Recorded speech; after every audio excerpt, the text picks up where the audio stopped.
Degree سے امان اللہ مہر کی رپورٹ ڈیجیٹل آواز نیوز کے لیے 5 اگست کو ساتھ دینے کے لیے وہ ظالم کے ظلم کے خلاف مزاحمت کرنے کے لیے تیار ہے۔ استحصال کشمیر کے موقع پر جماعت اسلامی ڈگری کے زیر اہتمام احتجاجی مظاہرے اور اجلاس منعقد ہوئے۔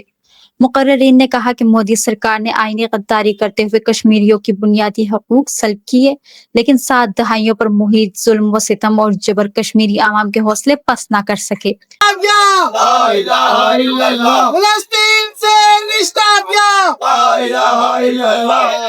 ڈگری دفتر میں شکیل احمد غوری، محمد یاسین گجر، طاہر جٹ، غلام یاسین آرائی اور دیگر نے خطاب کیا، جبکہ نورانی مسجد کے باہر احتجاجی مظاہرے سے شکیل فہیم، نور الہی مغل، مفتی ذاکر بلوچ اور دیگر نے شرکت کی۔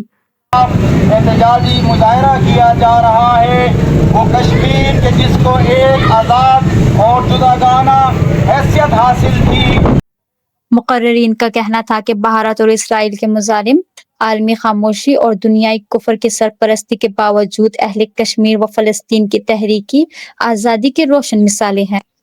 کیا اور کشمیر پر شب خون مارا، لیکن وہ کشمیری کو جماعت اسلامی نے اعلان کیا کہ وہ ان تحریکوں کی ہر سطح پر حمایت جاری رکھیں گی۔ مقررین نے حکومت پاکستان اور عالمی اسلام سے مطالبہ کیا کہ محض مذمتوں اور قراردادوں سے آگے بڑھ کر اسرائیل و بھارت کے خلاف عملی اقدامات کیے جائیں۔